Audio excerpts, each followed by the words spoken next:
économiques qui ont dépourvu le pays de beaucoup de ressources.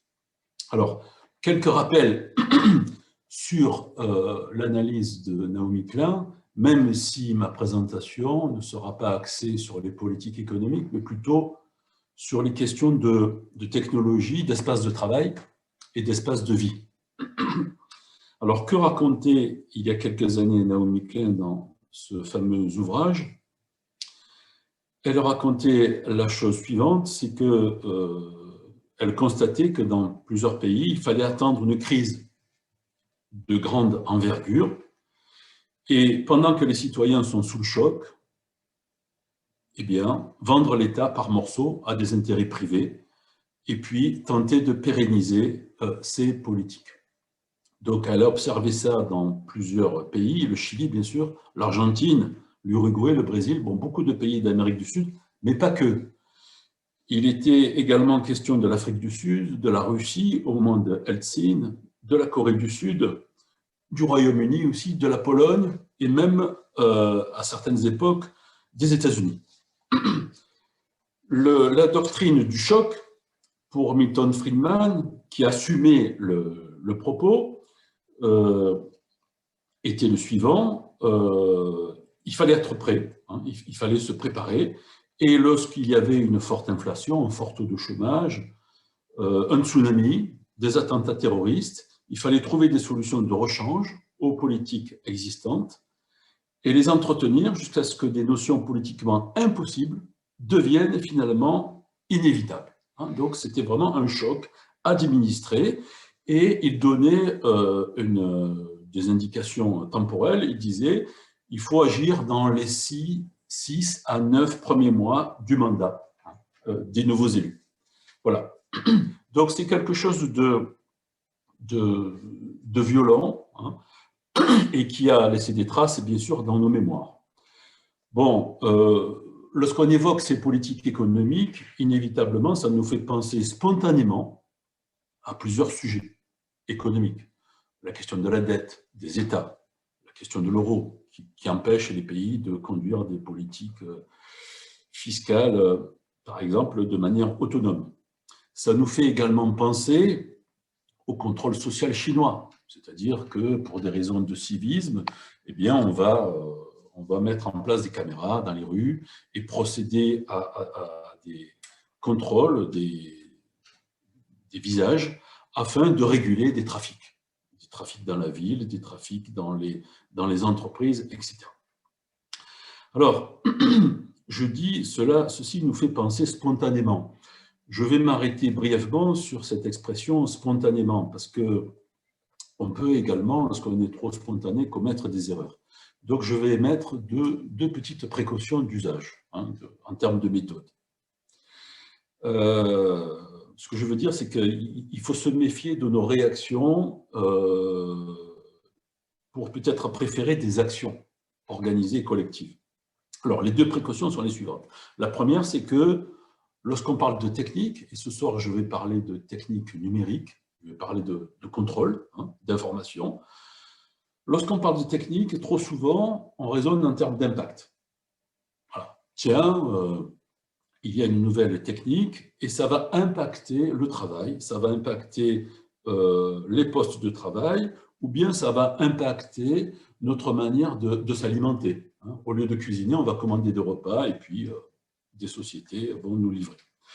Bon, raisonner en termes d'impact, c'est un peu trop court. Hein. Et c'est voué à l'échec. Pourquoi? Parce qu'en fait, la technique n'existe jamais seule. La technique est toujours de son temps. Et en fait, il vaut mieux parler de système technique, puisque nous sommes tous des utilisateurs de la technique. Voilà. Si nous utilisons les techniques, c'est que ces techniques remplissent des fonctions. Le microscope, le télescope, le cuiseur de riz à la maison. Hein. Tout ça, ça accomplit des fonctions. Pour accomplir des fonctions, depuis fort longtemps, depuis des siècles, il y a deux manières. Il y a deux manières d'assumer des fonctions. Il y a des fonctions endosomatiques, c'est-à-dire notre corps, nos capacités humaines. Et lorsque ça ne suffit pas, nous utilisons des outils. Et alors là, la technique apparaît. Les techniques, on les nomme exosomatiques. Donc, c'est en dehors du soma, en dehors du corps. Voilà. Alors, bien évidemment, depuis fort longtemps, nous utilisons à la fois des moyens endosomatiques et des moyens exosomatiques pour remplir ces fonctions. Voilà. Prenons un exemple, se déplacer dans les années 2000. Ben, se déplacer dans les années 2000, c'est une fonction.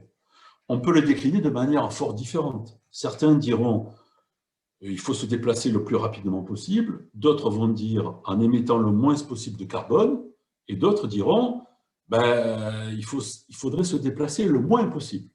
Et on voit que chaque fois, on aura des propositions techniques très différentes les unes des autres. Donc ça, c'est la première précaution, éviter de raisonner en termes d'impact.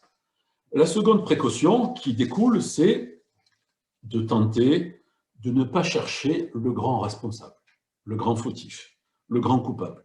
Rechercher le coupable, ça évite de penser. Et ça, c'est très dommageable parce qu'il est urgent de penser à plusieurs notre avenir et notamment notre avenir technique, puisque nous ne pourrons pas nous passer de technique. Même s'il existe de grands opérateurs, si je reprends l'exemple du déplacement, il est évident qu'il existe des grands opérateurs mondiaux de transport et d'Internet, puisqu'aujourd'hui, le transport est en grande partie contrôlé par l'information et donc par Internet. Mais, en même temps, de manière simultanée, commander depuis chez soi des plats tout près, c'est également participer à la question de la mobilité et du déplacement. Voilà. Et donc, ça n'arrange pas nos affaires de commander des plats depuis chez nous de manière massive, parce que ça renforce les stratégies des grands opérateurs. On pense tous à un opérateur en particulier. Bon, voilà, une fois qu'on a posé ces deux précautions, on peut envisager ce qui nous concerne depuis une année, c'est-à-dire un état exceptionnel, que j'appelle des moments de choc. Et avec ces chocs, nous avons des opérateurs, par exemple Zoom ce soir, est avec nous. Nous avons des grands opérateurs qui ont opéré des stratégies du choc. Alors, je vais passer en revue 3 stratégies du choc. L'immobilier public de demain, en France, le travail à distance, le fameux télétravail, et puis ensuite, la ville numérique.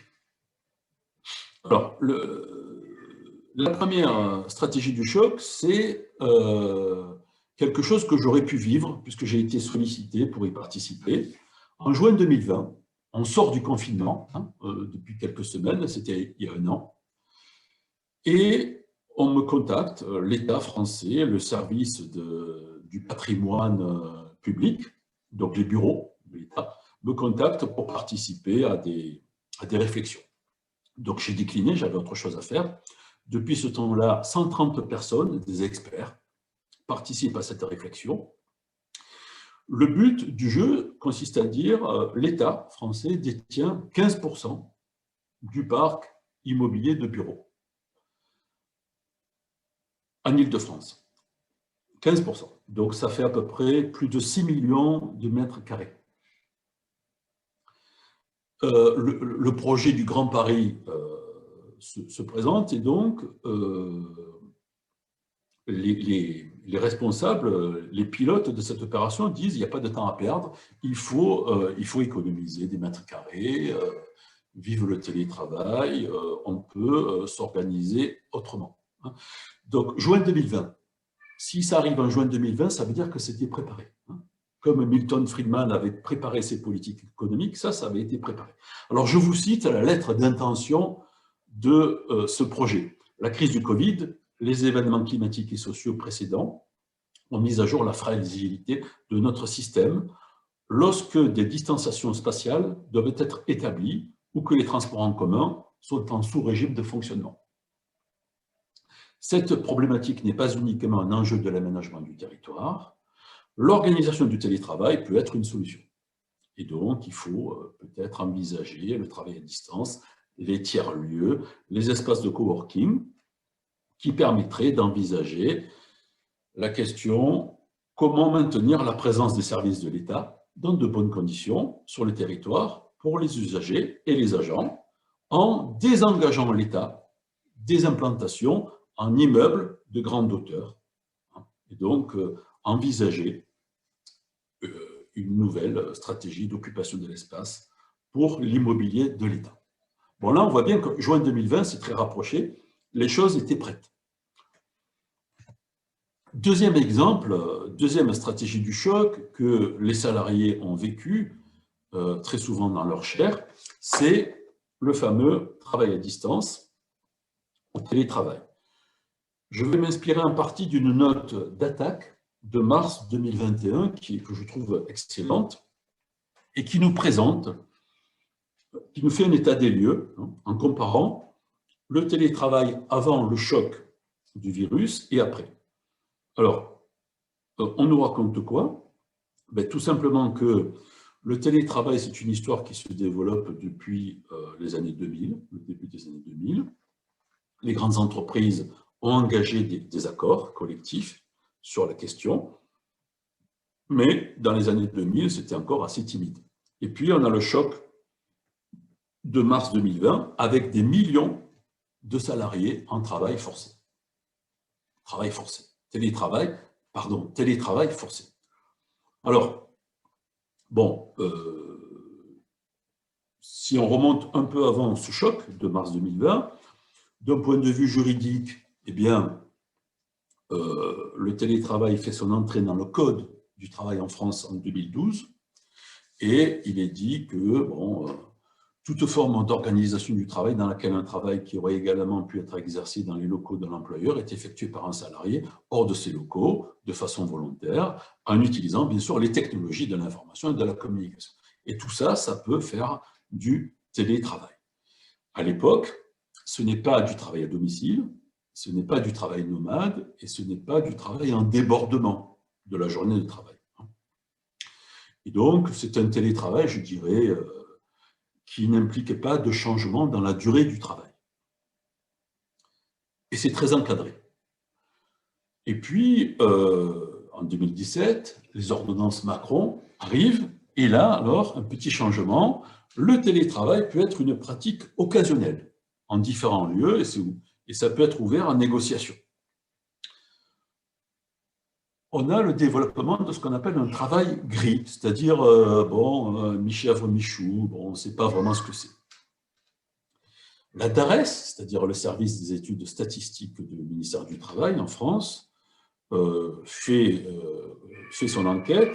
Donc, 2004, le télétravail concerne 7% de la population active salariée, mais surtout en nomade. Ça concerne les banques, les assurances, le conseil aux entreprises. Voilà. Donc, c'est assez limité. 15 ans après, 2019, la DARES produit à nouveau une étude en disant très peu de changements. Hein, c'est toujours les mêmes secteurs, peut-être avec un peu plus de salariés de l'informatique, des télécoms. Voilà. Et on constate que chaque fois que le télétravail se développe, eh bien, il se développe avec de l'équipement numérique. Ça va avec. Hein, voilà, ça va avec. Et puis, le choc de mars 2020 se présente, et là, alors, on va assister à une bascule dans un travail à distance forcé. Alors, si vous voyez apparaître à l'écran mes diapositives, vous pouvez constater que dans ce télétravail, il y a des avantages, ils existent, et puis il y a des effets négatifs. Sans doute que les effets négatifs sont supérieurs aux avantages. Bon, ce tableau, il existait avant la crise de 2020, du virus, et il existe toujours après, et sans doute qu'il les effets se sont renforcés. Alors, les avantages, c'est que on a beaucoup moins de transport, hein, voilà. On peut avoir une certaine autonomie, on peut organiser son activité, surtout si on n'a pas d'enfants à la maison, parce que si on a des enfants, c'est plus compliqué. Et puis, a priori, une majorité se débrouille bien dans ce travail à distance, et il y a une bonne coopération avec les autres salariés à distance. Mais on a des effets négatifs qui sont nombreux, on en identifie 4. La durée du travail s'allonge, voilà, on a des horaires atypiques. On travaille plus, c'est plus intense. Hein. Il y a une pression temporelle, on est tout le temps connecté, on est branché en permanence. Pendant qu'on regarde la télé le soir, on regarde ses courriels. Bon. Il y a un stress d'organisation parce que parfois on a besoin d'être côte à côte avec des collègues de travail et là on ne peut pas. Et donc les écrans ne permettent pas ça. Et puis il y a des troubles. Hein. Il y a des troubles musculo-squelettiques, il y a de la fatigue visuelle. Et il y a pour certaines personnes des insomnies qui se présentent. Alors, la bascule de mars 2020 ne change pas grand-chose à ce tableau, hein, selon les études du ministère du Travail, selon d'autres enquêtes complémentaires. On ne change pas le tableau, mais les effets négatifs se renforcent. Ils sont confirmés et ils se renforcent. Les entreprises, hein, les entreprises qui sont interrogées par différents sondages déclarent que eh bien, le télétravail, c'est peut-être pas mieux que le travail sur site, qui est souvent déjà pénible, mais peut-être que dans l'incertitude, on n'envisage pas de changer d'orientation. Voilà. Donc, on pourrait assister dans les prochains mois à une certaine stabilité concernant le télétravail. Quelques exemples, Peugeot et Google, qui sont deux entreprises très différentes, envisagent de généraliser le travail à distance. Le travail au bureau pourrait devenir exceptionnel, en tout cas pour les salariés de bureau, hein, pas pour les ouvriers qui sont dans les ateliers. Facebook, les employés pourraient rester chez eux en permanence, hein, et une entreprise comme Twitter, qui est plus de 4000 salariés, envisage un télétravail à vie qui pourrait être autorisé. Voilà, alors tout ça, ça fait réfléchir. Hein, ça fait réfléchir. Il y a des enjeux d'économie de foncier. Il y a aussi des enjeux de découpage de l'activité en modules qui pourraient être confiés à des sociétés qui travaillent à distance. Hein. La coordination des activités, d'un point de vue global, se ferait par du télétravail. Bon, les perspectives sont ouvertes, mais on voit bien que dans les médias à court terme, on est sur une option de télétravail généralisé pour les employés de bureau. Alors, tout ceci, c'est récent, donc on ne peut pas trop spéculer. Par contre, on dispose, ce sera mon troisième exemple, on dispose d'une expérience numérique, technique numérique beaucoup plus rodée, qui est la ville numérique. Hein. Donc là, on a un recul de 10-15 ans. Alors, la ville numérique, c'est quoi? Je vais prendre des exemples. Hein. J'essaie d'être le plus pragmatique possible. La ville numérique, c'est IBM. IBM, 2010, ils officialisent un programme qui est rejoint par 2000 villes et qui consiste à dire, bon, le transport, la pollution, l'éclairage, les incivilités, tout ça, ça pose problème. A priori, les pouvoirs municipaux ne sont pas toujours très bien équipés parce qu'il faut des capteurs, il faut de l'information. Et nous, IBM, on sait gérer les données. Donc, on vous propose des solutions clés en main. Donc, on va démarcher les villes. En 2011, IBM installe à Rio, au Brésil, on parle très souvent de la Chine, mais pas du Brésil. À Rio, il y a une espèce de Minority Report, hein, on connaît le film, c'est-à-dire IBM a proposé à la ville de Rio de prévoir à l'avance ce qui peut se passer dans la ville. Hein, voilà. Et donc, il y a un centre d'opération, 400 personnes, qui produisent de la donnée, qui regardent des écrans et qui essaient d'anticiper ce qui peut se passer. Voilà. Les besoins en termes de pompiers, les besoins en termes de police, les besoins en termes de propreté, etc. Et tous les jours, on fait des rapports. Et on empile les rapports, on empile les informations. Alors, je vais prononcer deux termes. Hein. Je vais prononcer les termes de rétention et de protention, qu'on n'emploie pas tous les jours, mais qui vont revenir dans mon exposé. Que fait IBM à Rio? ils filment dans la rue, ils enregistrent des informations et donc ils retiennent. On appelle ça la rétention. Et cette rétention, on va mouliner les données, on va faire du calcul, ça va permettre de projeter, d'anticiper, attention, on va essayer de projeter le futur immédiat, dans un but toujours de sécurité, de propreté, tout ce qu'on veut. Hein. Toujours les meilleures intentions du monde. Bon, je pourrais aligner des dizaines d'exemples. Hein. Aux Émirats arabes, en Corée du Sud, nous avons des bâtiments qui lisent les plaques d'immatriculation pour le parking. En Marseille, l'ancienne municipalité, en 2015, avait lancé un Big Data de la tranquillité publique. Hein. L'appellation est officielle. Big Data de la tranquillité publique avec IBM, à nouveau.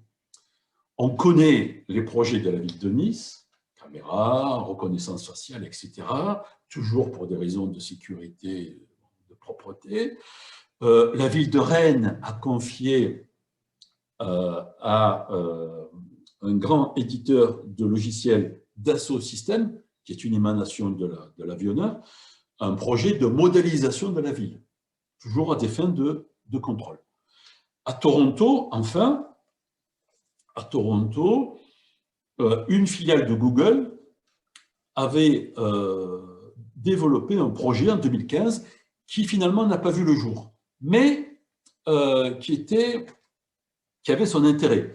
Google disait la chose suivante: le coût élevé du logement, le temps passé dans les transports, l'inégalité sociale, le changement climatique et même le froid poussent les gens à rester à l'intérieur.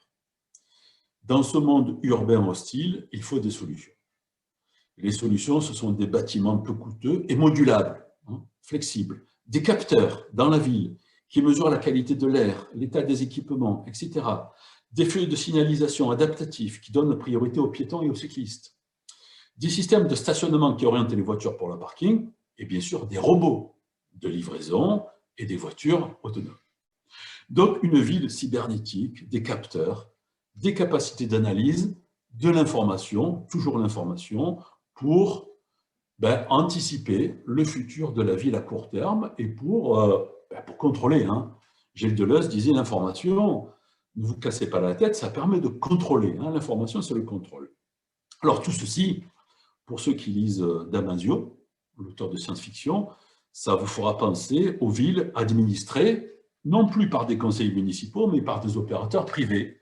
Marseille pourrait devenir la ville orange, Paris pourrait devenir la ville XYZ, Lyon, etc. Hein. Les villes pourraient perdre, ont déjà commencé à perdre les leviers de la gestion publique, de l'espace public, et des opérateurs interviennent directement dans la ville, tels que IBM, mais il y en a d'autres, hein, il y en a beaucoup d'autres.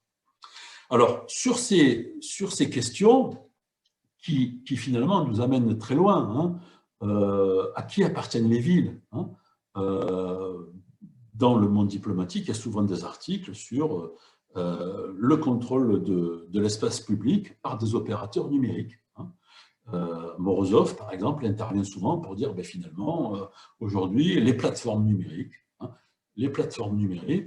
ont la main, ont le pouvoir pour gérer les flux et donc pour gérer l'espace urbain. Alors, ça questionne beaucoup. Hein, ça questionne beaucoup. Là-dessus, on sait des choses. Les chercheurs à l'université planchent sur ces questions depuis un certain temps et peuvent dire beaucoup de choses. Alors, je vous propose maintenant de passer à des propos un peu plus théoriques, hein, à partir de ces trois exemples, et à essayer de théoriser un petit peu, à minima, les chocs de type informationnel, hein, qui sont soutenus par des techniques numériques très puissantes. Alors, que nous disent les expériences de ville numérique, ou bien de télétravail? Ça nous dit qu'en fait, chaque fois, ce qui est en jeu, c'est notre attention. Travailler depuis chez soi, sur un écran, ce n'est pas pareil que travailler dans son bureau avec des collègues. Être dans la ville, en sachant qu'on est filmé, en sachant qu'on est observé, et puis recevoir sur ces applications, sur ces appareils, des informations pour nous orienter, forcément, ça affecte notre attention. Notre attention. Alors, l'attention, c'est quelque chose qu'on connaît depuis, de manière précise depuis fort longtemps. Lorsqu'on dit attention, en fait, on est pris dans un cycle de, justement, de protension et de rétention. Hein. La rétention, c'est ce qu'on retient, et ce qu'on retient, ça nous permet de nous projeter. Exemple, si je m'arrête de parler, vous allez être surpris. Et si je suis muet trop longtemps, vous allez vous dire, ça ne va pas, puisque vous attendez à ce que je continue mes phrases et que je continue mon raisonnement jusqu'à une chute finale. Voilà. Donc, on retient pour projeter.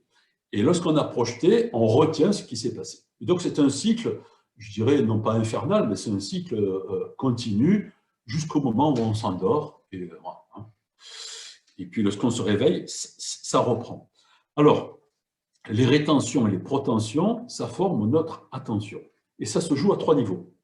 À court terme, je vous parle, vous m'entendez, vous retenez, et puis vous projetez. Ça, c'est niveau 1.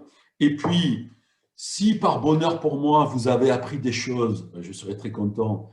Et vous, vous aurez accumulé de nouvelles informations qui deviendront peut-être des connaissances. Et là, alors, on entre dans un second niveau, c'est-à-dire que votre imaginaire, vos idées vont peut-être s'élargir ou pas. Et donc, on sera dans des rétentions et des protensions secondaires. Donc ça nous appartient à nous, les humains. Mais, malheureusement pour nous, mais heureusement aussi, il y a le niveau tertiaire. C'est le niveau 3. Le niveau 3, c'est quoi? C'est la technique. C'est Google, c'est Amazon, c'est IBM, c'est le télétravail, etc. Mais c'est aussi les livres, alors c'est la poésie, c'est les films, c'est les romans, donc tout ce qui est en dehors de nos capacités, mais qui a été créé par nous les humains, c'est le niveau tertiaire. Et c'est ce niveau tertiaire qui va venir nous faire des propositions.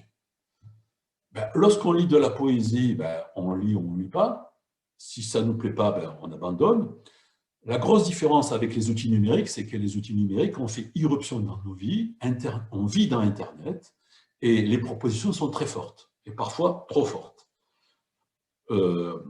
Notre gros problème, c'est que ces protensions et rétentions tertiaires, techniques, numériques, s'immiscent dans nos vies de manière très forte. Bon, a fortiori, la crise du virus, et puis Zoom qui est apparu juste après. Zoom s'était préparé, on ne peut pas refuser. Pour travailler, on a été obligé de passer par Zoom. Les amis du monde diplomatique, soit par Zoom, près de 4000 employés, Zoom avait 10 millions d'utilisateurs en 2019. Avec la crise du virus, ils sont passés de 10 millions à 300 millions d'utilisateurs. Le chiffre d'affaires a augmenté de 367%. L'action en bourse a été multipliée par 7. L'entreprise Zoom, qui fait beaucoup de protensions, qui fait beaucoup de plans sur la comète, ne prévoit pas dans les entreprises de retour au bureau massif. Ils parient là-dessus. Donc, ils vont investir là-dessus et ils sont écoutés par les États, puisqu'ils proposent des solutions et ça fonctionne. Il y a très peu de bugs. Hein. Voilà. Alors, ces propositions numériques, ces propositions tertiaires, on fait avec. Hein. On est tout le temps avec nos appareils. Alors, certains diront oui, malheureusement, mais oui, l'expérience quotidienne prouve que nous n'arrivons pas à faire sans. Alors, pour analyser tout cela, il y a ce qu'on appelle l'organologie générale. Hein. Alors, c'est quoi organologie? Il ne faut pas avoir peur du terme, ça vient d'organes. Hein. Alors, nous avons un cerveau, nous avons des membres, nous avons différents organes. Ça nous permet d'être intelligents, d'être réactifs, mais nous avons aussi des organes artificiels, hein, des organes de type tertiaire.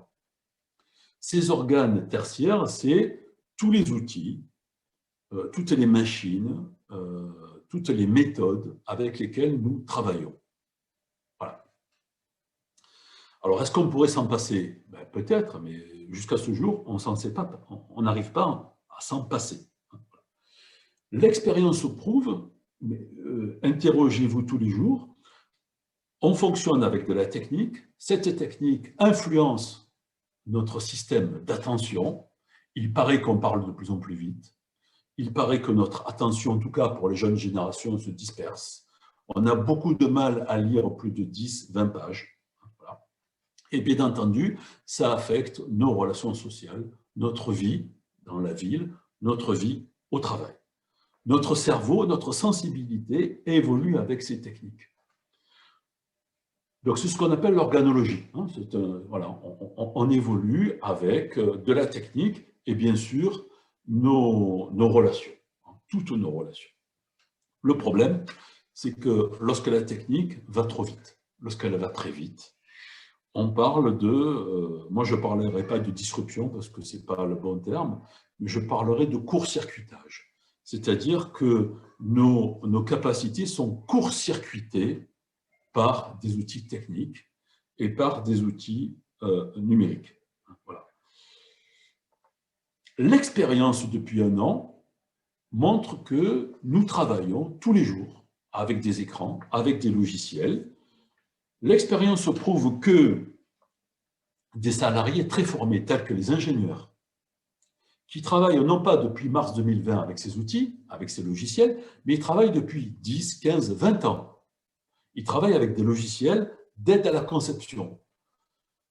Je me suis spécialisé depuis quelques années avec des collègues dans mon laboratoire sur le travail des ingénieurs.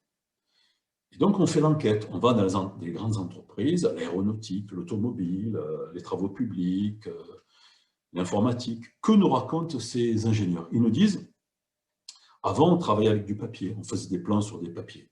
Il fallait réfléchir, c'était difficile, il fallait reprendre, on pouvait gommer. Aujourd'hui, avec le logiciel calcule à ta place.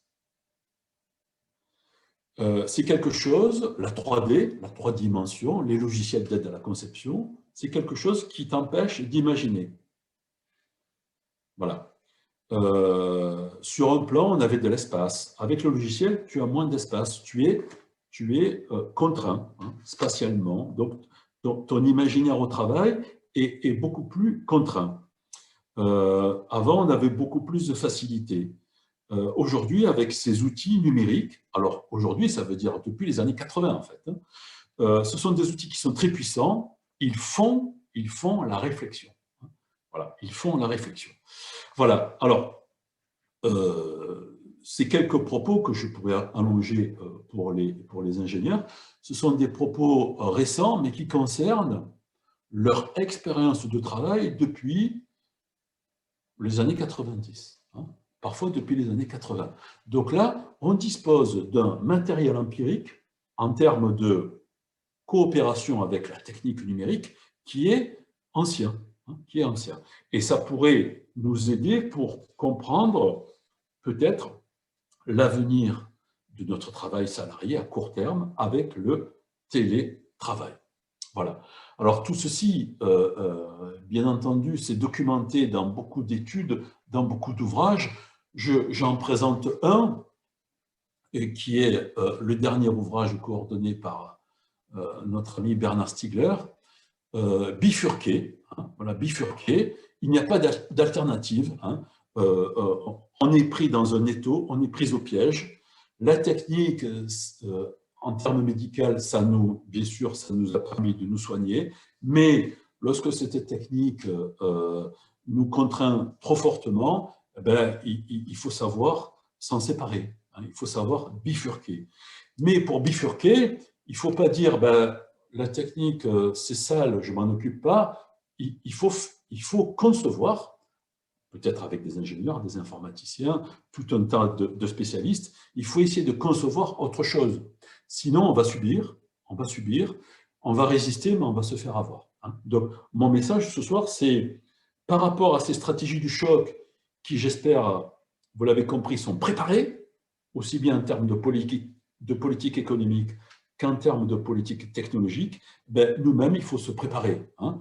Il faut bien sûr continuer à dénoncer, il faut résister, mais il faut aussi se préparer pour proposer autre chose, par exemple dans la ville, pour refuser les caméras de surveillance, Laurent Mukeli a montré que ça ne servait pas à grand-chose en termes de police. Ben, il faut insister là-dessus.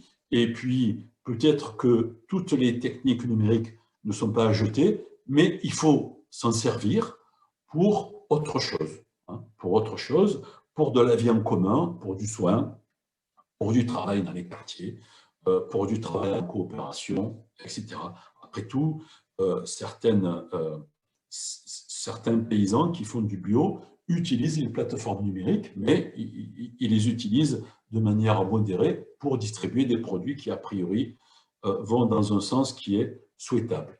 Donc, par rapport à ce fameux contrôle social chinois assisté par des techniques numériques de pointe, ben, il faut essayer de se déprendre, il faut essayer de faire un pas de côté pour préparer autre chose. Hein, pour préparer autre chose.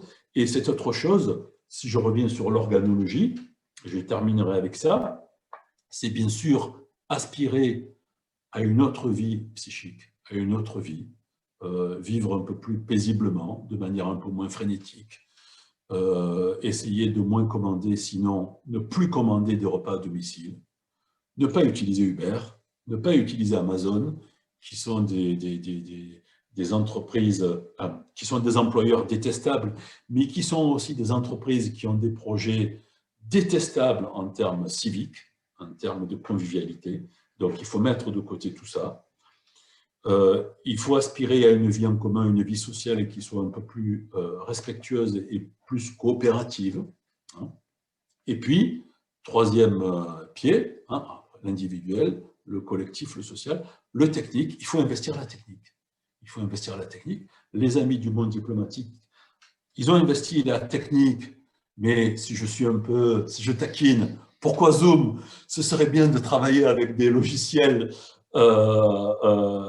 non propriétaires, hein, avec de l'open source, hein, voilà. Donc, voilà, donc ben, c'est peut-être en route, hein. Sachant que la technique, elle est là depuis fort longtemps, hein, et si on remonte à l'Antiquité grecque, les Grecs disaient il y a la nature et puis il y a l'outillage. Alors, la nature, c'est la physis. Hein. Lorsqu'on dit physica en grec, ça veut dire naturellement. Physica, c'est physique, c'est la nature. Et la technique était là pour apporter ce que la nature ne pouvait pas apporter. Par exemple, pour se soigner, ben, on a inventé, alors à l'époque avec des herbes, l'herboristerie, on a inventé des poisons qui étaient des remèdes aussi, des pharmacones. Hein. Et ça, c'est la technique qu'il apportait. Alors, lorsqu'on se soignait, c'était bienvenu, mais lorsque, bien entendu, on développe ça à grande échelle pour l'administrer à des personnes qui ne sont pas forcément en demande, eh bien, c'est plus tellement un remède, ça devient un poison, ça devient une addiction, ça devient une drogue. Voilà. Donc, je ne veux pas me faire l'avocat du diable pour la technique, mais je sais qu'il y a peut-être des gens qui nous écoutent et qui sont des grands lecteurs de Jacques Ellul, qui avait un propos radical sur la technique, que je partage complètement, que je ne partage pas complètement, mais il y a une dynamique entre la physique, la nature, et ce que peut nous donner la technique, et peut-être qu'il y a un équilibre à trouver entre les deux. Hein, voilà. Donc je terminerai avec ce propos philosophique auquel je tiens, parce que tout de même, la philosophie et la poésie, c'est ce qui doit nous guider. Voilà. Tu coupes le micro. Bien, merci beaucoup, Claude. Donc, ouais, voilà, on a une petite astuce technique pour empêcher l'écho. Donc, juste le temps à Bernard de rassembler les dernières interventions et je lui laisse la parole dès qu'il le souhaite. C'est bon, Bernard, je suis prêt. Il n'y a pas eu énormément de questions, il y a surtout eu beaucoup de réactions. Non, tout le monde est. Donc, Bernard, la parole est à toi. Oui, oui, mais tu m'entends? On m'entend? Allô? Est-ce qu'on m'entend? Allô? Oui, on vous entend. Ah, très bien. On Bon, vous entend. On vous entend. bon, j'y vais. Je disais, il y a pas tellement de questions, il y a surtout de nombreuses réactions. Alors, juste à propos de Zoom, je vais commencer vers la fin là, des réactions. Laurent qui dit le monde de Diplo sur Zoom, ça n'est pas obligé. C'est comme les amis du Diplo qui prennent une adresse Google, c'est le choix de la facilité. J'ai eu un petit tacle pour les amis du Diplo. Honnêtement, je ne sais pas si Dany, est-ce que tu sais pourquoi c'est Zoom qui a été retenu? Je pense qu'il y avait un deal, si on peut dire en bon français, avec le Diplo là-dessus, mais je n'en sais pas plus. Et Nathalie Vessière, dont je soupçonne fort qu'il s'agisse d'un pseudonyme, n'est-ce pas, qui rajoute un petit clou sur le panneau en disant certes, mais l'oligopole, voire le monopole capitaliste empêche le choix. Par exemple, utiliser Zoom signifie abonder les profits d'Amazon qu'il héberge sur son cloud. Alors, je viens quand même. Bon, après, je reprendrai pour donner les différentes interventions qu'il y a eu. Question, il y a une question de Alain G qui dit que dire du nudge management en termes d'attention capturée. Alors, Claude, tu réponds au coup par coup, je donne plusieurs questions et tu réponds à plusieurs questions en même temps. Oui, pardon. Oui, je peux répondre déjà. Alors, sur les critères passés, l'utilisation de Zoom par les amis du monde diplomatique, ben voilà, on fait comme on peut, mais ça prouve que, bien, pour qu'une association comme les Amis du monde diplomatique, qui est très regardante sur, par exemple, comment on accueille des intervenants, j'en suis témoin, comment on discute avec les gens, et qui est très respectueuse, bon, et qui fait attention, bon, à l'époque, hein, qui n'est pas si loin, lorsqu'on avait des rencontres en plein air, bon, la propreté sur le site, bon, etc., l'alimentation. Bon. Eh bien, l'association des Amis du Diplo a choisi Zoom. Ben, Zoom était prêt. Et Zoom, il y avait très peu d'informations, de bugs à propos de Zoom. Et Zoom s'est préparé. Alors, j'associe ma remarque, ce choix, hein, à ma précaution méthodologique numéro 2. Et j'y tiens beaucoup. Parce que lorsque j'entends, c'était une remarque, et moi je veux bien m'engager sur cette polémique, lorsque j'entends qu'il y a un système capitaliste qui est là et puis bon, et qui empêche tout, oui, d'accord, mais oui, ben alors on va se coucher. Hein, on va se coucher. Trouver un bouc émissaire, ça permet de ne plus penser. Voilà. Hein, et ça, là-dessus, moi je suis intraitable. Il faut être toujours en alerte, il faut toujours être en recherche. Est-ce que c'est facile? Non, c'est pas facile. Bien sûr qu'en face de nous, il y a des mastodontes. Hein, voilà. Mais moi, je ne commande pas mes livres sur Amazon. Même si j'ai besoin. Je travaille, il nous a pratiquement imposé Zoom. Moi, j'ai dit non. Je suis allé sur une application qui s'appelle Big Blue Button et qui est développée avec des logiciels libres. Parfois, ça a bugué. Globalement, ça a bien. Ensuite, j'ai beaucoup de collègues à l'université qui me disent j'ai absolument besoin de cet ouvrage et le seul qui le propose, c'est Amazon. Oui, Amazon, au mois d'octobre, ils me disent on ne peut plus commander les ouvrages, ils ont tous été achetés par Amazon. Je trouve ça insupportable. Moi, je ne commande rien sur Amazon. Dans quelques mois, j'aurai peut-être la chance de publier un ouvrage, je me battrai avec l'éditeur pour pas qu'il soit sur Amazon. Voilà. Alors, c'est rien du tout, hein, je veux dire, c'est Don Quichotte, hein, c'est rien du tout, mais arrêtons de dire, il y a un système, il y a de grands opérateurs, bon, ne soyons pas consommateurs de ces systèmes et éduquons autour de nous, même si ce n'est pas grand-chose, à ne pas consommer de ces majors d'Internet et d'autres. Voilà.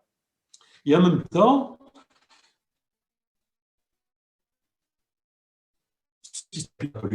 auquel on participe tous les jours, parce que tous nous avons des comptes en banque quelque part et parfois d'épargne, donc bon, hein,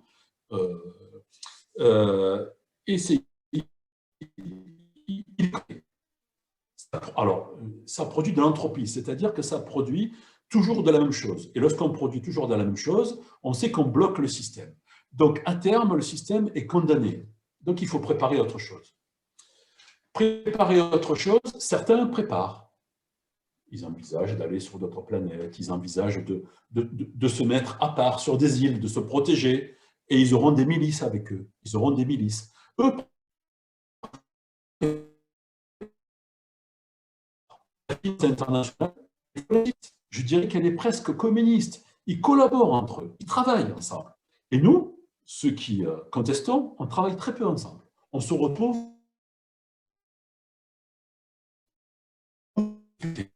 pour résister. Mais ça ne suffit pas. Ça ne suffit pas. Il faut préparer autre chose. Il faut préparer d'autres systèmes de vie qui seront faits de relations amicales, mais aussi de relations médiatisées par de la technique. Parce qu'on va continuer à se déplacer, on va continuer à consommer, on va continuer à voir des films, et la technique cinématographique, elle est intéressante, bon, etc., etc. Donc, tout ça, il faut le préparer. Et invitons des ingénieurs à réfléchir avec nous. J'aime pas cette expression du monde d'après, mais pour préparer l'avenir, voilà, notre futur, travaillons avec des ingénieurs. Ne travaillons pas uniquement avec des sociologues, économistes. Travaillons avec des ingénieurs. Voilà. Donc, voilà, ça c'était pour les premières remarques. Après, il y a le nudge. Ben, le nudge, c'est le marketing. Le marketing, ça veut dire, c'est-à-dire que c'est très rusé. Bon, ben moi, je suis dans des formations depuis les années 90. Je suis censé enseigner le management. Bon, alors, pour la petite histoire, management, ça ne vient pas des États-Unis, ça vient du français. Hein.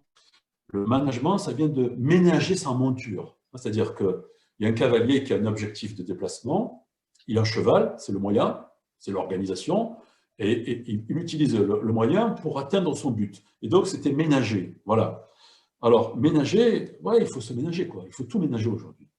Et le nudge, ben voilà, le nudge, c'est l'expression, la traduction, c'est attirer l'attention par un petit mouvement, un coup de coude vers quelque chose. Bon, effectivement, il existe des cellules de nudge dans les ministères, dans les entreprises. C'est vieux comme le marketing.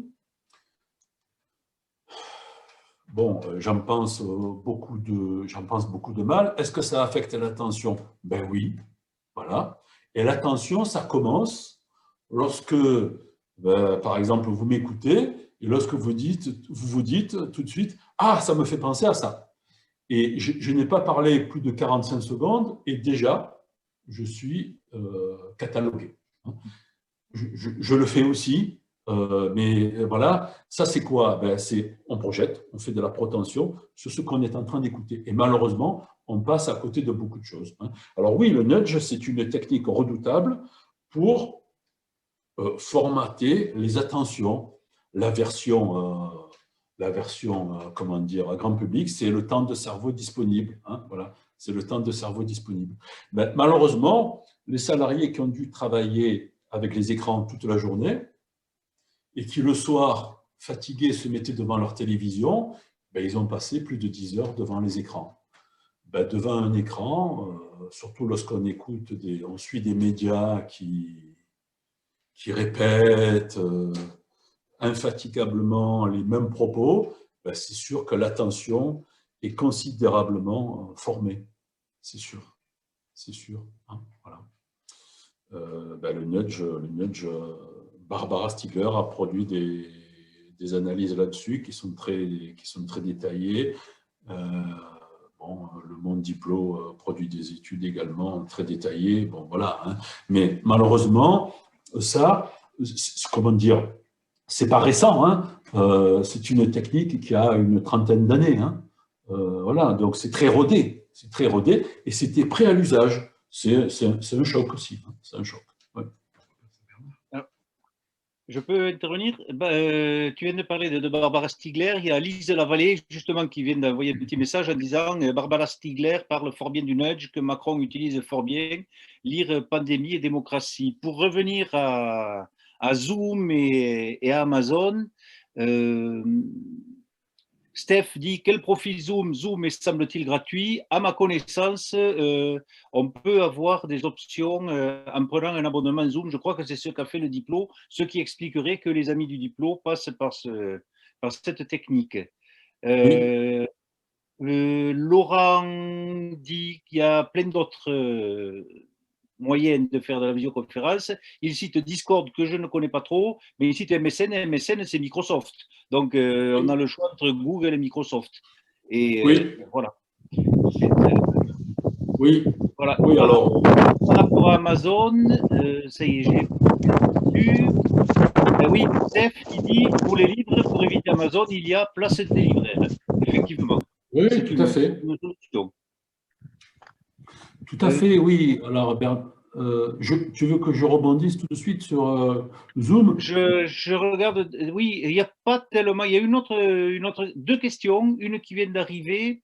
La technique, c'est Claude Leclerc, Club pour l'UNESCO, à tout le monde. La technique est un médium. Pourquoi vouloir la rejeter plutôt que de la maîtriser? Et voilà, je ne sais pas si tu peux répondre là. Sinon, j'ai encore. Après, j'ai beaucoup de remarques. Donc, j'en ferai un gros condensé, je pense. Oui, oui. Ben, la technique, bon, voilà, moi, ce que je souhaite te dire, c'est qu'il ne faut pas la rejeter. On ne peut pas la rejeter. On ne peut pas la rejeter, on vit avec. C'est même pas ingrat de rejeter la technique, on vit avec. Nous sommes ici avec Denis, avec 2 ordinateurs, 2 téléphones portables, une caméra, de l'éclairage, de l'électricité. Bon, voilà. Alors après, c'est quel usage, hein? C'est la fameuse question des usages. Il faut savoir que la technique, elle est toujours de notre temps, comme nous sommes de notre temps. Tout ce que nous pouvons imaginer, ça s'inscrit dans les années 2020. Hein, voilà. Alors ceux qui racontent qu'ils vont se retirer quelque part pour vivre à quelques-uns, ils sont toujours dans les années 2020. Bon, donc la technique, elle est toujours de notre temps. Elle est tout sauf neutre. Elle a été produite. Avant d'être produite, elle a été conçue. Et je suis bien d'accord pour dire qu'il y a des conceptions qui s'adressent à des usages qui sont complètement inutiles. Oui, voilà. Oui. Il y a des biens, il faudrait faire l'inventaire des biens qui sont utiles et ceux qui ne sont pas utiles parce que, d'une part, il y a un effet sur le climat qui est dramatique, et puis d'autre part, nous encombre, ça émancipe pas les individus. Bon, alors, une fois qu'on a dit ça, il faut vivre et penser avec la technique pour ne pas, de ne pas en être tributaire. On utilise tous des ordinateurs, mais la plupart d'entre nous, on ne sait pas comment ça marche. Et il y a quelques années, certains ont dit, nous, on fait du développement informatique, on sait comment ça marche.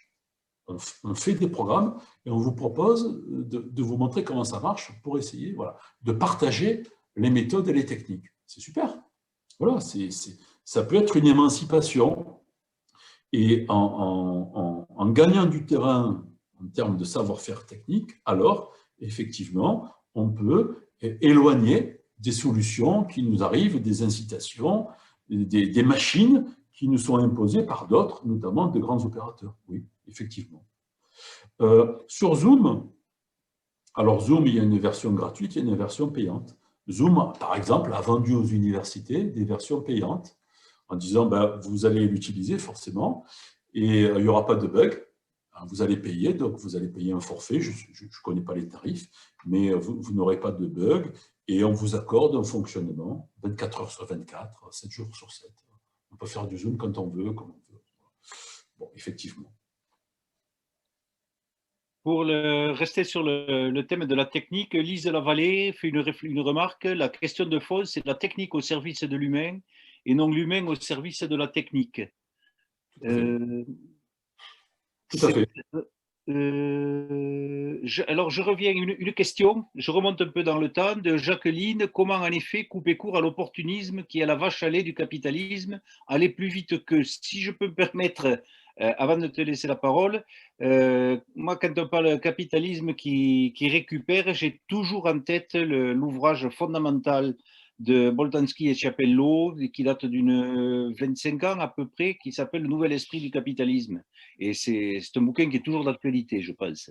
Oui, tout à fait, oui. Ben, le pouvoir de récupération d'un système qui organise la relation de travail, le fait que... C'est un monsieur. Hein. Ah, Marie Lebeau, vous êtes... il faudrait couper le micro peut-être, oui. Sinon, ça va faire de l'écho. Oui, ben, le système capitaliste, il est puissant, il est très intelligent, il a fait ses preuves depuis quelques siècles.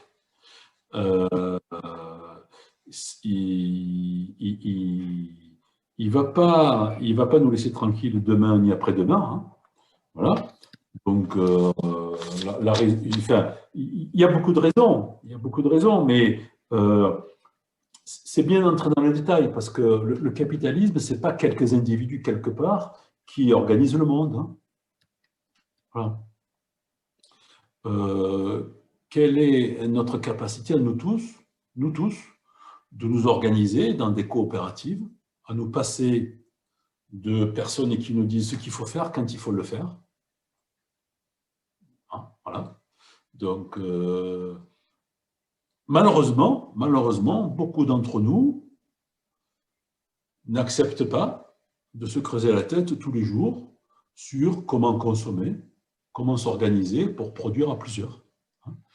Et malheureusement, se creuser la tête pour conduire des projets en commun, ça se réalise dans quelques associations, avec des gens qui travaillent parfois jour et nuit, en étant salariés ou en étant à la retraite, mais c'est le fait de quelques personnes, une proportion trop faible dans chacun des pays, et à partir de là, lorsqu'on abdique, lorsqu'on laisse faire des organisateurs qu'on va appeler patrons, qu'on va appeler actionnaires, qu'on va appeler conseil d'administration, qu'on va appeler managers, ben effectivement, on s'en remet à cette relation salariale qui fait qu'on n'a pas la main sur comment on travaille et sur à quoi aboutit notre travail, c'est-à-dire les résultats de l'activité. Et alors là, effectivement, de ce point de vue, le capitalisme, il a de beaux jours devant lui, oui, effectivement. Ouais.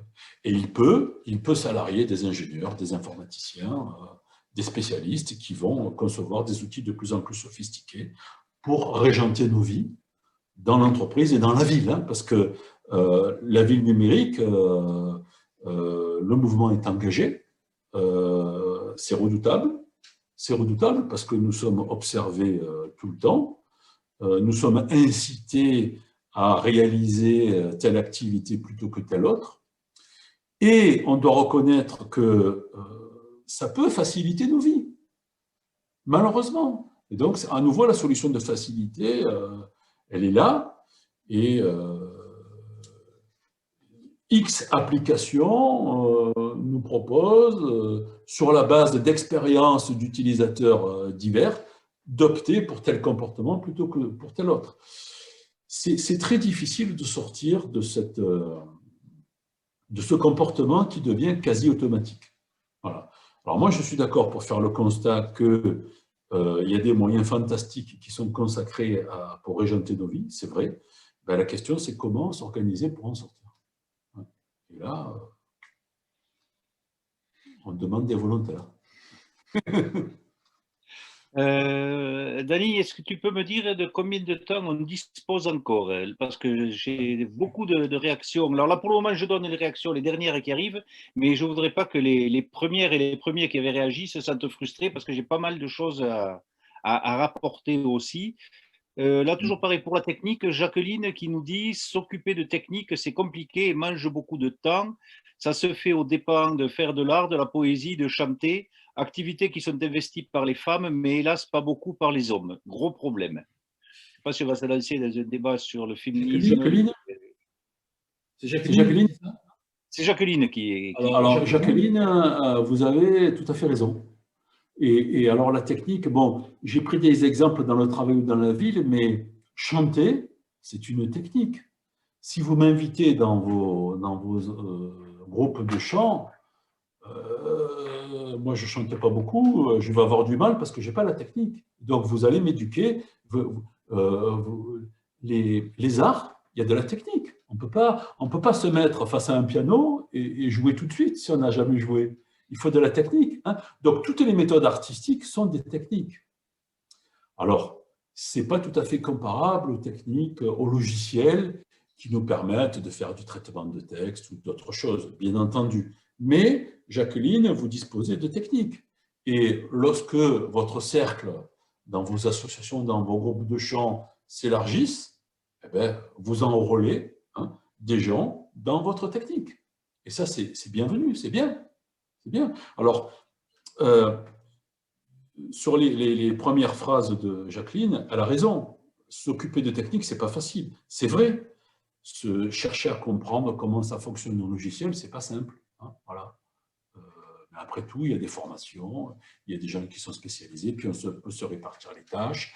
Bon, je suis face à vous grâce à Zoom. Bon, mais Zoom fonctionne avec un éclairage. On est chez moi et Dany Bruet est avec moi et en même temps m'a filmé pour mettre en ligne prochainement une vidéo et j'ai assisté à la mise en place de Dany. Ben, ça a duré pratiquement 1 heure. Il m'a montré tous les réglages qu'il pouvait, toutes les options de lumière et j'ai été ébahi devant toutes les possibilités qui étaient offertes. Eh bien, Dany est arrivé avec sa technique. Ben, il y avait la technique des logiciels, mais il y avait aussi son maniement, hein, et donc sa propre technique. Donc, essayons de ne pas nous faire tout petit devant la technique. Nous avons des techniques, nous avons des savoir-faire. Et ces savoir-faire, il faut les développer. Et il ne faut pas les développer individuellement, il faut faire des coopératives de savoir-faire. Hein, voilà. Il y a des expériences, il y a des gens qui travaillent ensemble depuis des années, ce n'est pas nouveau. Hein. Il y a des gens qui font plein de choses ensemble, notamment des choses très techniques. Donc, il faut y aller, quoi. On n'a pas le choix. Sylvie demande, il faudrait peut-être répondre assez rapidement. Pouvez-vous aborder les alternatives open source? Alors là, les open source, alors, il existe des alternatives open source. Alors, avant d'aborder ça, si vous voulez tout d'abord commencer par comment dire, les risques ou les dangers qui nous guettent. Concernant le télétravail, je vous renvoie sur la note d'attaque de mars 2021 qui est très bonne. Sur la ville numérique, la ville contrôlée, je vous renvoie vers le travail de la quadrature du net et notamment vers leur site qui s'appelle Technopolis ou Technosurveillance. Ils font un travail remarquable qui consiste à recenser pour toutes les villes de France les dispositifs qui ont été mis en place pour surveiller la population en ville. Par exemple, les caméras de surveillance à l'entrée des lycées et la reconnaissance faciale. Voilà. Ils font un travail formidable, c'est très documenté, c'est un réseau. Ils proposent des alternatives et ils sont engagés dans des procès contre les gestions municipales. Voilà. Donc, il y a ceci. Et ensuite, logiciel libre. Alors, sur comment dire, les outils de téléconférence, de visioconférence, j'ai cité Big Blue Button. Il y en a d'autres, sans doute, mais je ne connais que celle-là. Ensuite, sur les applications, comment dire, collaboratives, je sais que concernant la ville numérique, New York a mis en place, alors c'est à double tranchant, hein, c'est-à-dire on a les deux faces. Hein. New York a mis en place un bureau de planification numérique. Alors, on prend des données, on capte l'information, on surveille, et après on gère. Alors, ça leur permet de faire plein de choses, et une chose qui est plutôt sympathique, ça leur permet d'identifier les restaurants qui rejettent des huiles grasses. Ça leur permet aussi de repérer les vendeurs de cigarettes à la sauvette. Ça leur permet de repérer les immeubles à risque d'incendie. Bon, voilà. La ville de Montréal, qui a une réputation plutôt progressiste, a mis en place des bureaux de ville intelligente avec des projets qui remontent du terrain, des projets de citoyens pour développer des espaces verts, des coopérations en ville. Voilà. Après, bien entendu, il y a toutes les expériences d'informatique open source. Voilà, il y a Linux, bon, voilà, il y a beaucoup de choses. Il y a toute la suite Framasoft, voilà, qui permet d'éviter les suites qui sont propriétaires de Microsoft, d'Apple, etc. Je vous recommande au passage l'excellent ouvrage de mon ami Jean-Benoît Zimmermann sur les expériences de libre coopérative, aussi bien dans le domaine du logiciel que dans les domaines de l'espace urbain et l'espace partagé. Jean-Benoît Zimmermann est un économiste qui a consacré beaucoup de travaux à ces expériences autonomes en économie. Voilà. Il vit à Marseille et il est un très grand spécialiste de logiciels libres. Donc, il y a un ouvrage qui s'appelle « Les communs quelque chose » et donc qui vous rapporte plusieurs expériences concrètes de logiciels libres, mais aussi de projets en coopération, en commun, et qui sont sur ce principe. Voilà. Voilà ce que je peux dire là-dessus. Merci. Je vais revenir un peu alors en arrière vers les premières réactions. Tu as parlé d'attaque. Thérèse avait dit il y a un petit moment de ça, je vous remercie d'avoir cité si longuement mon article paru en mars dans la revue des possibles d'attaque. On peut tout à fait extrapoler sur comment les entreprises vont intégrer le télétravail dans leurs organisations. Depuis la parution de cet article, des entreprises ont maintenant signé des accords, Maïf, Renault, etc. Elles s'orientent vers un modèle hybride, moitié présentiel, moitié distanciel, mais bien de manière permanente et officialisée à suivre. Oui. Je ne sais pas si tu peux reprendre des longues tout à fait. Remarques. Alors, moi, dans mon laboratoire, donc le laboratoire d'économie et de sociologie du travail, il y a des collègues qui travaillent depuis pratiquement 1 an sur l'expérience de télétravail. Bon, moi, je n'ai pas eu le temps de travailler avec eux, mais ils me tiennent au courant. Et effectivement, la note d'attaque qui est vraiment très pointue, bon, qui reprend des travaux de la DARES, donc le ministère du Travail, est très... c'est une note concise, très précise, qui met très bien en perspective les enjeux et les expériences récentes. Et ça recoupe d'autres études, mais c'est vrai que cette note est vraiment très bien faite. Et dans cette note, il est dit que un sondage de novembre 2020, sur un peu plus de 2000 personnes, affiche des résultats qui font réfléchir. Alors, suivant cette enquête, Harris Interactive, 39% des gens qui ont été sondés déclarent que leur métier ne peut pas être exercé en télétravail. 39%. 36% déclarent que leur métier peut se faire en télétravail sans difficulté. Donc 39 contre 36. Et 25% disent on peut télétravailler, mais avec des difficultés. Voilà. Donc ça fait réfléchir. Pourquoi ça fait réfléchir? Parce que si on discute au-delà du sondage, si on discute avec les gens, le télétravail, ça permet d'économiser le transport. Il y a des avantages, et puis il y a des inconvénients très forts, et il y a de la souffrance aussi. Si on est bien installé chez soi, si on a un jardin, s'il n'y a pas d'enfants qui crient à la maison, si les connexions sont bonnes, si, bon, voilà, l'architecte qui travaille chez lui, bon, peut-être qu'il a de bonnes conditions de travail. D'autres employés de bureau qui sont peut-être sur des activités moins captivantes vont le vivre différemment, c'est sûr. Donc là, il faut, voilà, comment dire, on va observer ce qui se passe.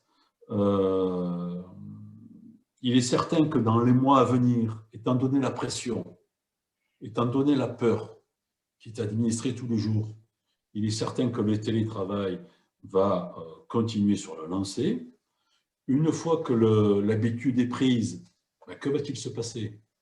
Si Peugeot confirme son souhait de, voilà, pour le travail de bureau, d'en rester là et de généraliser le télétravail, mais je ne sais pas ce qui peut se passer. Je ne sais pas ce qui peut se passer. C'est sûr que ça va renforcer les disparités, ça va renforcer les inégalités en termes d'équipement, en termes de conditions de travail. Ceux qui avaient déjà de bonnes conditions de travail vont peut-être les poursuivre. Ceux qui déjà subissaient leur activité vont continuer à les subir peut-être de manière plus forte. Bon, tout ça, ça demande à être observé, hein, et on ne peut pas raisonner de manière théorique là-dessus. Voilà. Je reviens à la toute première réaction, qui était une réaction de Nathalie Vessière. Je vais enchaîner avec deux réactions de la dite Nathalie Vessière, plus une question qu'elle avait posée il y a longtemps. La première intervention, c'était: plutôt que stratégie du choc, ne vaut-il pas mieux parler de la généralisation du capitalisme de surveillance? En effet, le télétravail consiste à intensifier le travail salarié et à contrôler davantage le travailleur afin d'augmenter le surtravail. Surveillance par ailleurs du citoyen afin de mieux contrôler ses actions et désormais ses pensées par la vidéosurveillance, mais également plus sournoisement par les GAFAM. Cela a été analysé par Grégoire Chamaillou dans son livre « Généalogie du libéralisme autoritaire ». Oui. Un peu plus tard, elle écrivait: l'État demande, voire dans certains cas exige, le télétravail dans la fonction publique 5 jours par semaine sous le prétexte fallacieux du Covid. Le but évident est de détruire les collectifs de travail et la contestation, mais aussi de limiter les implantations physiques. Il sera désormais inutile de louer ou posséder des bâtiments puisque les agents de l'État seront disposés dans des espaces de coworking ou flex-office et ils répondront exclusivement par téléphone ou Internet. Un exemple de plus de la volonté de détruire ce qui reste du service public pour mieux l'externaliser. Et un peu plus tard, elle posait la question, on reste encore dans le télétravail. De plus en plus d'études démontrent les effets nocifs du numérique sur l'apprentissage à l'école. Pouvez-vous nous en dire un mot? Oui, alors j'ai oublié son prénom, mais elle a tout à fait raison. Nathalie. Nathalie, elle a tout à fait raison, je la rejoins. Alors, les stratégies du choc, effectivement, on aurait pu dire renforcement du capitalisme de surveillance. Oui, pourquoi pas. D'ailleurs, vous voyez, j'avais prévu 2 autres visuels, et notamment celui de Christophe Masuti, qui vient de sortir, Affaires privées aux sources du capitalisme de surveillance. Voilà. Alors, Masuti, on raconte à peu près les mêmes choses. Hein. Lui est plus sur la vie privée. Mais Nathalie, je rejoins complètement Nathalie. Le numérique, comment dire, Wikipédia, c'est du numérique. De grands universitaires, de grands penseurs, lorsqu'ils rédigent ce qu'ils ont à écrire, leurs articles, leurs livres, ils consultent Wikipédia pour vérifier qu'ils ne disent pas de bêtises. Donc Wikipédia, certains disent, c'est une des merveilles du monde. Wikipédia, c'est un outil numérique, mais pas que numérique, intellectuel, savant, qui est administré par une communauté. Voilà. Alors, il y a plusieurs couches. Hein. Je vous renvoie aux travaux de mon ami et collègue Léo Joubert, qui a réalisé un travail formidable sur comment fonctionne Wikipédia. Il y a plusieurs couches. Hein. Ce n'est pas forcément tout démocratique, il y a plusieurs couches. Wikipédia, c'est numérique, c'est formidable. Oui, voilà. Amazon, ce n'est pas formidable. Sur les écrans, ben oui, les écrans, ça détruit. Les écrans, les écrans, c'est destructeur. Ça nous fatigue, et chez les plus jeunes, ça affecte. Enfin, ça a des effets immédiats sur le cerveau en termes neurologiques. Hein. Donc c'est dangereux le numérique. Hein. Bien sûr que c'est dangereux. Je pense que tous ceux qui écoutent savent que les entrepreneurs de la Silicon Valley interdisent les écrans à leurs enfants, qui vont dans des écoles spécialisées pour faire des jeux, pour faire de la permaculture, etc. etc. Hein. Bon, tout le monde a suivi sans doute des reportages là-dessus. Ils ne sont pas fous. Hein. Ils sont pas fous. Bon, effectivement, il ne faut surtout pas équiper les collégiens et les lycéens de tablettes numériques. Non, non, pas du tout. Il faut lire des livres papier. Moi, je lis que des livres papier. Je ne lis pas sur les écrans. J'utilise l'écran. J'ai été obligé d'utiliser les écrans pour faire des cours. Je rédige ce que j'ai à rédiger sur des écrans, mais dès que je peux, j'utilise le papier. Bien sûr que le numérique est pas... ça permet le numérique, c'est du contrôle. Hein, voilà. Et ça permet de contrôler l'information et ça permet de contrôler ce à quoi nous sommes attentifs. Voilà. Alors nous, à nos âges, nous sommes éduqués, il n'y a pas trop de dégâts, mais chez les plus jeunes, il faut absolument être très, très vigilant. Il faut savoir que certaines mamans qui sont dépassées par les événements et qui ont du mal à allaiter leurs enfants utilisent leurs écrans de téléphone avec la lumière blanche pour captiver l'attention de leurs enfants et pour allaiter. Hein.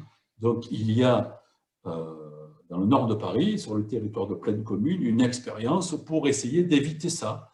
Donc, il y a une psychologue et toute une équipe avec des gens de l'association Ars Industrialis qui planchent là-dessus pour essayer d'éviter cette catastrophe programmée qui consiste à bousiller les cerveaux des enfants.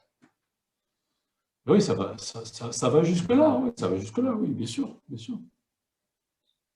Je ne sais pas, Dany, qu'est-ce que... Alors, Dany dit qu'on pourrait prendre une dernière remarque, une dernière question. Oui, alors, remarque, il y avait une remarque assez longue de Laurent. Il ne faudrait pas que ça relance un échange. C'était par rapport à ce que tu as dit sur Rennes et Dassault. Ça remonte donc un bon bout de temps. La ville de Rennes et Dassault, c'est partiellement vrai. Le contrat a été passé avec une boîte locale qui a été rachetée par Dassault. J'ai travaillé pour cette boîte, Archividéo, qui commençait à faire Google Earth avant Google, mais n'avait pas les moyens de ses ambitions. C'était avant 2000. Alors, je ne retrouve plus la suite. Oui. Ah ben si, parce que j'ai fait un montage des diverses interventions.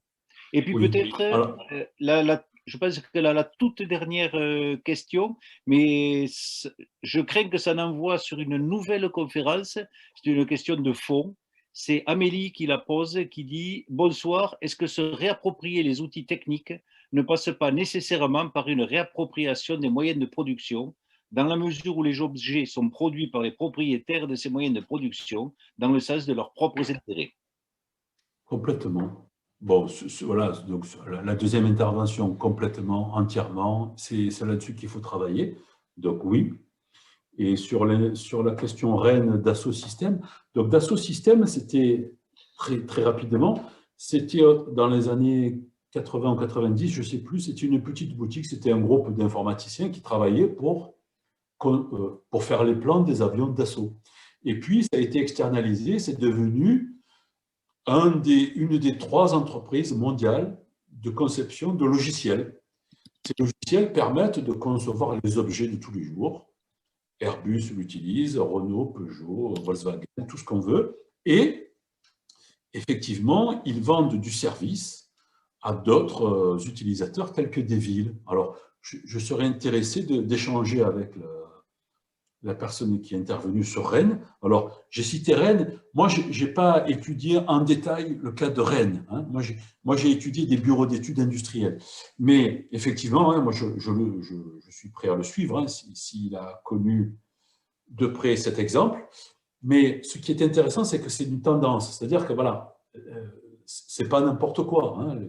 Lorsqu'on élabore des logiciels pour des villes, ça veut dire que, voilà, il y a une espérance de gain.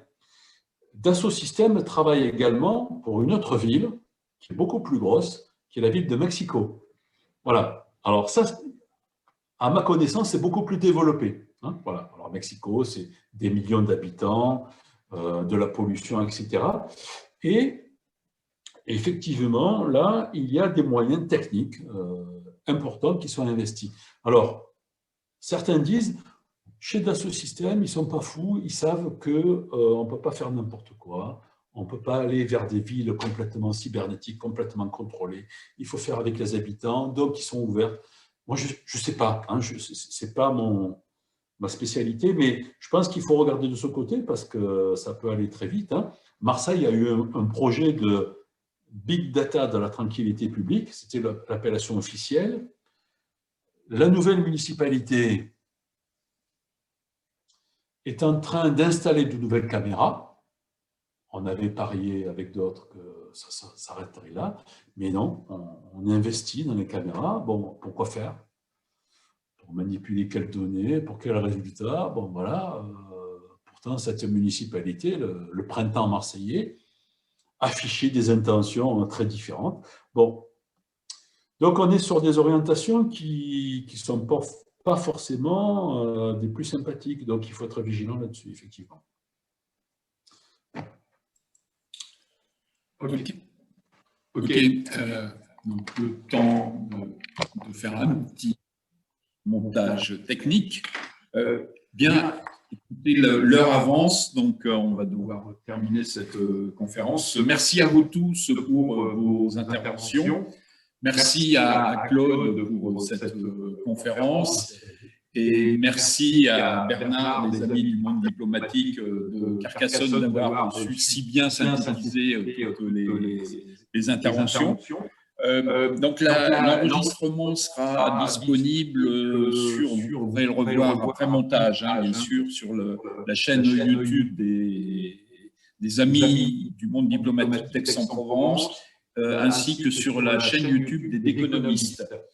Et pour nos prochains rendez-vous, donc je vous annonce que le jeudi 20 mai à 15 h, on recevra Philippe Méo qui interviendra sur un thème dont le titre est assez long puisqu'il s'agit de travail, emploi et Covid, 2 points entre bouleversement et issues problématiques. Le samedi 12 juin à 15 h, on recevra Corinne Hérault et Isabelle Luciani, qui sont tous deux sociologues, et elles feront un exposé sur l'état extrêmement préoccupant de la recherche universitaire en France. Le samedi 25 juillet à 21 h et à 23 h, on projettera le nouveau film de François Ruffin et de Gilles Perret, Debout les femmes. Cette projection aura lieu en plein air dans le parc Saint-Mitre d'Aix-en-Provence. Et le vendredi 10 septembre à 21 h 30, il y aura également une projection en plein air de ce même film à Marseille, au parc de la Maternité. Merci à vous tous, bonne soirée et à très bientôt.